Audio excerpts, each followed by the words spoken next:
Maganda na sana, ang title, maganda na sana, kaya lang, biglang may kaya lang. Okay, sabay-sabay po tayo. Ang bawat ama ay may pangarap sa kanyang mga anak. Kapag ito ang nangyari, laking tuwa ang nararamdaman niya. Nais ng isang ama na mas maganda pa ang maabot ng kanyang mga anak kaysa kanya. Kung maaari lang, sana'y huwag na nilang danasin ang mga paghihirap na dinanas niya. Siya ay handang magtulis, magsikap upang kahit paunti-unti, kung hindi man bigla ay maibigay niya ang magandang buhay para sa kanyang mahal na mga anak.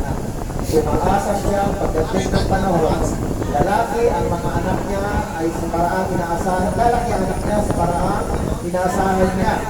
Pero sa pagdaan ng panahon, iba ang landas ng buhay na pinili ng kanyang mga anak. Pinili nila na mabuhay na suwain at palaboy. Ano pa ang aasahan sa buhay nilang ito kundi walang direksyon at kapahamakan? Napakaganda ng plano ng Diyos sa tao. Nilikha niya ang tao upang mamahala sa lahat ng ginawa niya. Sapagkat ang tao ay espesyal sa lahat ng nilikha niya. Ngunit nasira ang plano ito dahil sa pagsuway ng tao na nagdala ng kasalanan at kapahamakan sa mundo. Paano pumasok ang kasalanan sa kasaysayan ng tao? Ano ang mga naging bunga ng kasalanan? Next page. Inilagay ng Diyos si Adan sa napakagandang kapaligiran at binigyan ng kapangyarihan upang pamahalaan ang buong nilikha.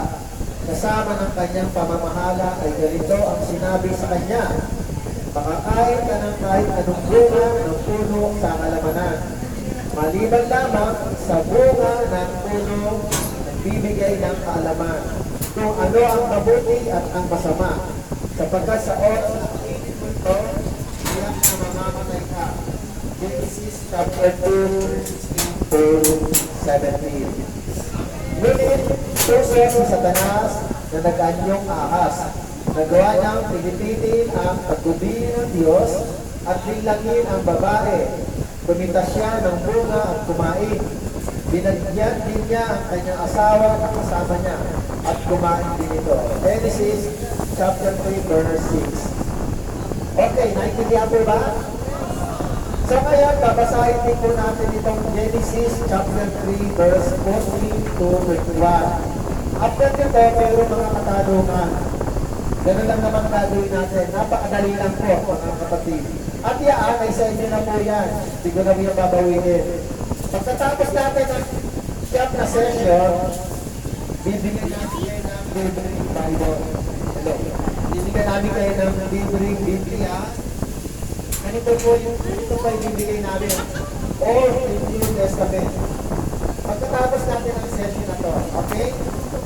Kaya sana wag mo na kayo lumabas sa labas. Okay, sa labas. Okay. Hello.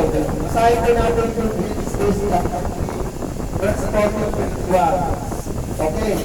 Sabay-sabay po tayo, mga babae, mga lalaki.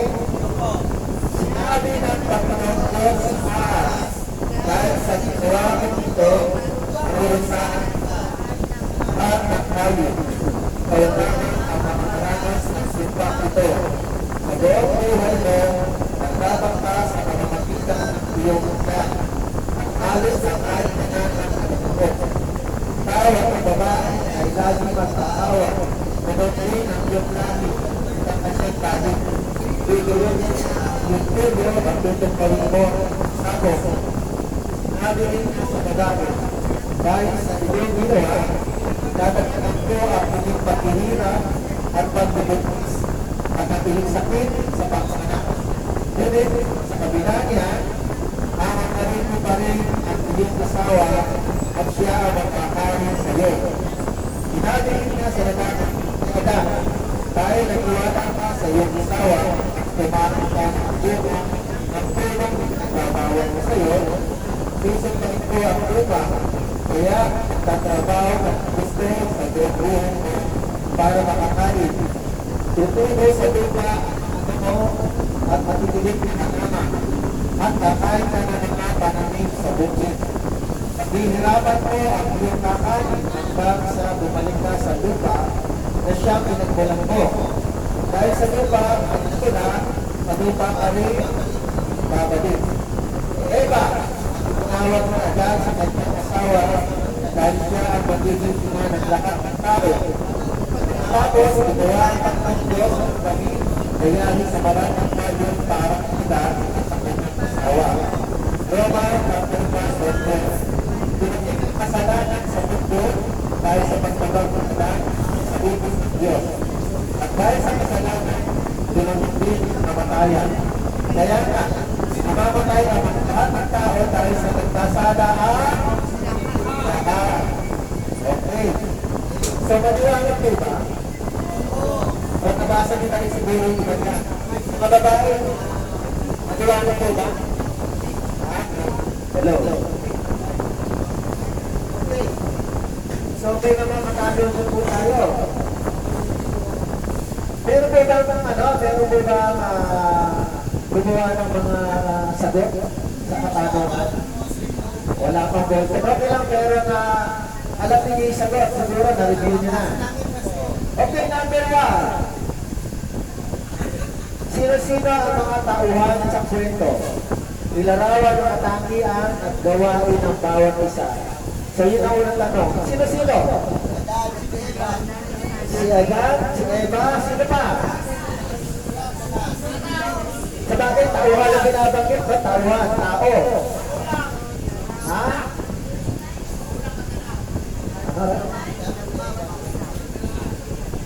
Pag sinabing tauhan, parang sinasabi tao lang, no? Okay, sige. Eva at saka Adan. Ilarawan ng katangian at gawain ng bawat isa. Si Adan, pagpalagay natin ganito. Sa English po kasi, tawag natin dito minsan, ilan yung karakter, sino-sino yung karakter. Ang totoo niya, ang karakter, yung ahas, kasama ng ahas yan. Si Adan, si Eva, at yung Diyos, di ba? Okay. So pagpalagay natin, ayon sa ating binasa, ano ang layunin, no? Ano ang katangian ng Diyos? Ano katangian ng Diyos? Okay, makapangyarihan. Yung pang-ahas, masasabi ko natin katangian ba yung ginawa niya o kasalanan? Kasalanan, di ba? Ngayon, ano yung katangian ni Eva? Ano naman yung katangian ni Eva nakalagay dito? Ano ba yung nasasabi dito? Okay, parang hirap sagutin. Basta asawa siya ni Adan. So ngayon, anong katangian ni Adan? Actually, ano niya, si Adan po ang binigyan ng kautusan.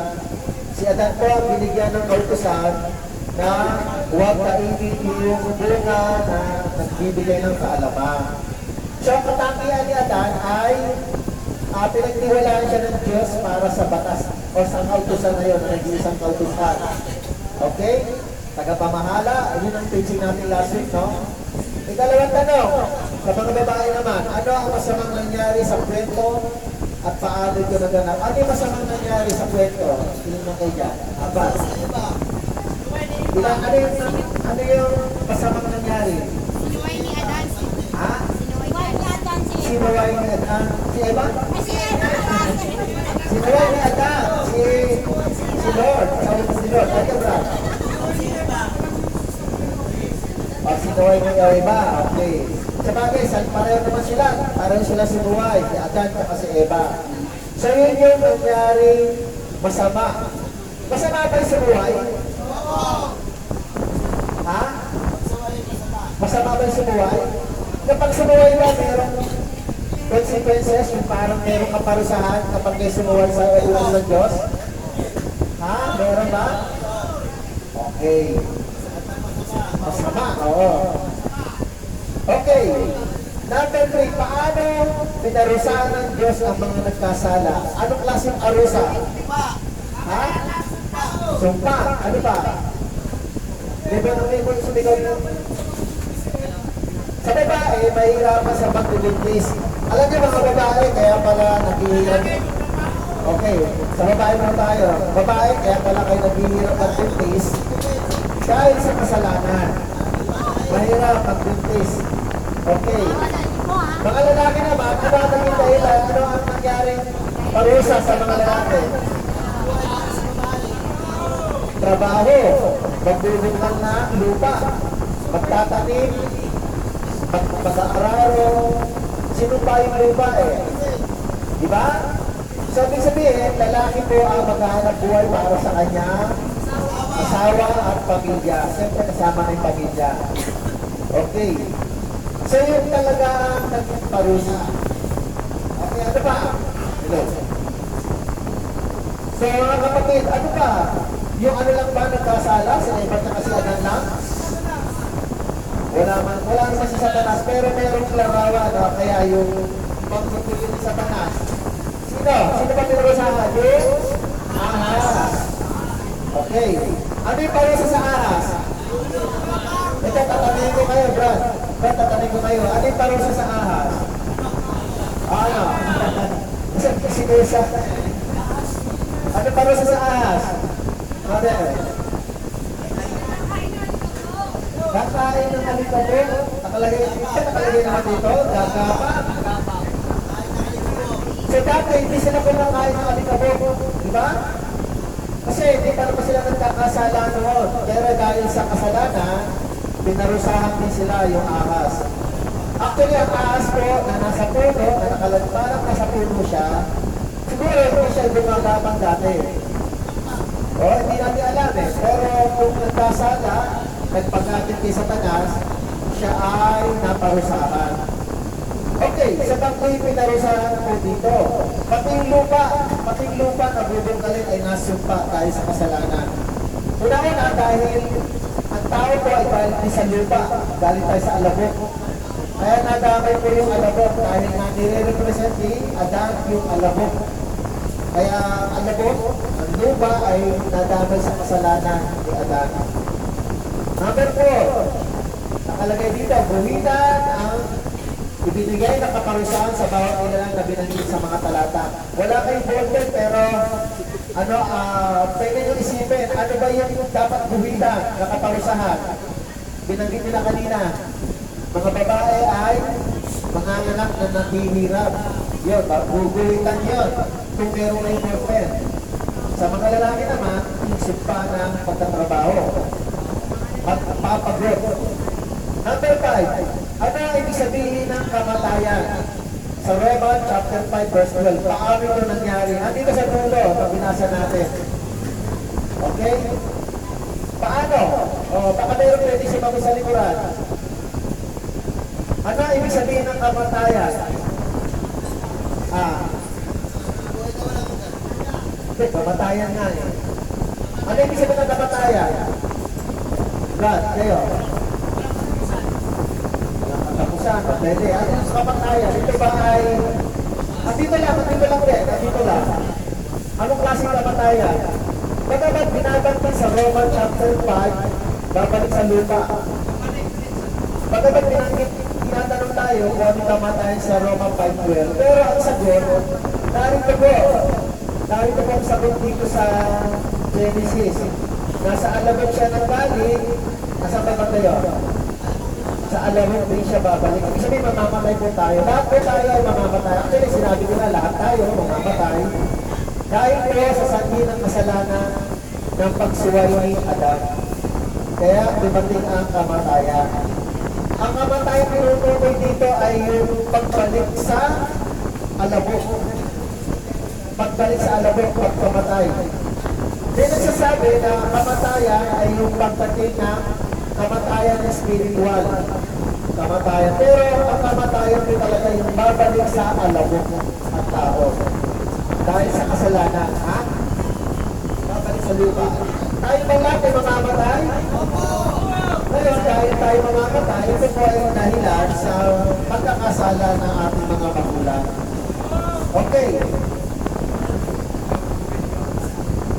Number 6. Kanina ito nagsimula? At anong effective ito sa lahat ng tao? Kanina nagsimula? Sa ahas. Actually, sa kalipat ko talaga eh, no? Sa ahas, nagsimula, tapos, tinukso ng ahas si Eva, tinukso naman ni Eva si Adan. Nagalok yung pagkain na yun, ang butas na yun. Ngayon, ang tanong ito, anong epekto nito sa lahat ng tao? Ano? Mamamatay. Anong epekto? Kamatayan. Kamatayan ang epekto. Kaya nga mga kapatid, sabi sa Romans chapter 6 verse 23, sabi doon, ang kabayaran ng kasalanan ay kamatayan. Ngunit ang biyaya na bigay ng Diyos ay buhay na wala hanggan. Amen? Lahat tayo mamamatay. Actually, kamatayan natin physical, hindi na yan maaawa. Hindi na yan maaawa. Kahit po ang Panginoong Diyos, kahit po ang Panginoong Jesus, kamatayan natin physical ay hindi na maaawa. Kasi po, nagawa na po yung kasalanan. Ano lang ang may sasamba? Yung spiritual na kamatayan, yung kaluluwa. Kaluluwa ay hindi mapupunta sa impyerno kung siya ay ililigtas ni Jesus. Mananampalataya, hindi ng tawag at ililigtas ni Jesus. Kung ito paniniwalaan mo, at paninindigan mo, pati sa kuwa, yung pananampalataya, hindi na mamamatay ang kaluluwa. Pero ang katawan natin, nakatagsa talaga mamatay. So, ang katawan natin ay nakatagsa talaga mamatay. Maaari, nalukaba lang ang buhay natin kapag tayo umiiwas sa kasalanan. Halimbawa, ikaw ay ginagawa ng kasalanan, masama, hindi ka tumitigil, baka mapahamak ka sa labas, di ba? Amen? Pero kung ikaw ay may papasok dito sa loob ng rehas, maaaring paligtas buhay mo. Bakit? Madidisiplina ka eh. Pero kung ikaw ay nananatili sa labas, nagpapatuloy sa kasalanan, eh paano kung mapahamak ka? So hindi mo pagkakataon na magkaroon ng pagbabago at mga mapahamak ang kaluluwa. Kaya nga mga kapatid, nagsimula man ito sa ahas, maaaring medyo ng demonyo na binabaliktad yung kabatohanan galing sa Diyos. Maaaring nadamay si Eva, nadamay si Adan, ngunit ang epekto ng lahat ng ito ay kamatayan. Okay, pag-isipan natin ito number 7, 8 at saka 9. Andyan pa kayo? Okay, pag-isipan natin. Ito ba, kamusta kayo dyan, mga kapatid? Okay lang kayo? Okay. Number 7, halimbawa ng tao noon, si Eva o si Adan. Halimbawa lang. Ano kaya ang maaaring mangyari? Halimbawa lang. Ikaw ay nasa katayuan ni Eva o kaya nasa katayuan ni Adan. Matutugso ka kaya sa tingin mo? Ano kaya pwede mangyari? Parang mahirap sa ito eh. Kung walang alam. Pero may alam sila. Okay. Ano alam nila?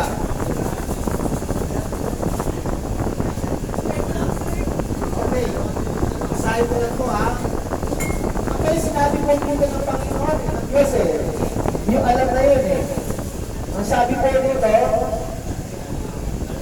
sa Genesis chapter 2, 16, 17, inaalam ni Lord, sabi ni Lord, makakakain ka ng kahit anong bunga ng puno ng halamanan, sa halamanan, maliban lamang sa bunga ng puno ng bibigay ng kaalaman, kung ano mabuti at masama. Sapagkat sa oras na kainin mo ito, kayak ka, mamamatay ka. Tama ka dyan. Maaari magtukso ka kung wala kang kaalaman.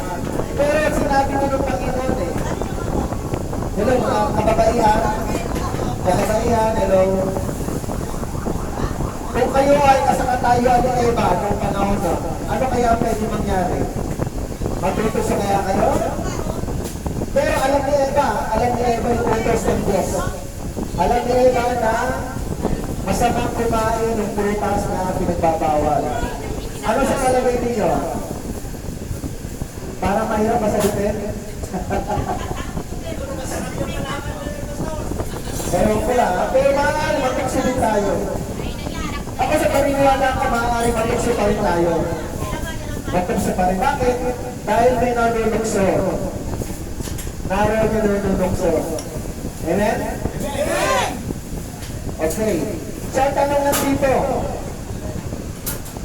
Bagamat ngayon alam na natin yung manulukso. Kayo po ba?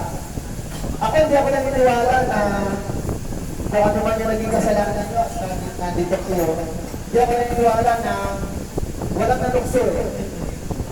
Nagsimula sa tukso, di po ba? Meron nagaya?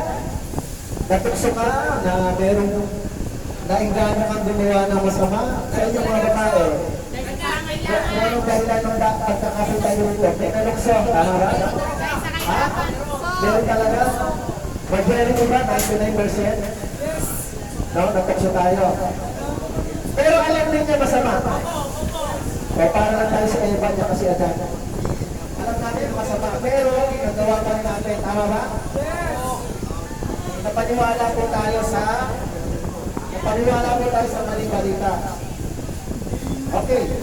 Number 8. Hello, marami na tayo.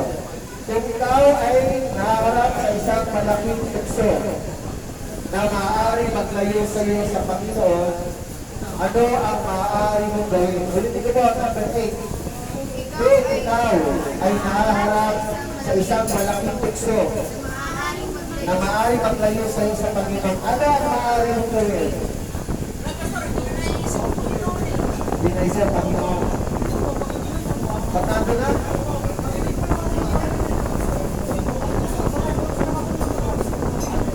Pero ngayon, nandiyan ka sa likuran, sa likuran ng rehas, nalalaman mo na. Hindi pa naisip ang Panginoon. Okay, mga babae, ganun din sa? Ito, mga babae. Kung wala pa kayo, sa loob, sa pintukso, hindi nyo naisip ang Panginoon, tama ba? Ha? Ha? Ngayon lang. Ha? Kaya lang, paano tayo natukso kung naisip natin? So, anong sinasabi nito? Kung ikaw ay nakaharap sa isang malaking tukso na maaaring maglayo sa isang Panginoon, ano ngayon na maaari mong gawin? Yan, alam na natin. Okay. Kumiwas. Lumayo na. Ha? Mahal mo, kaya ka natukso.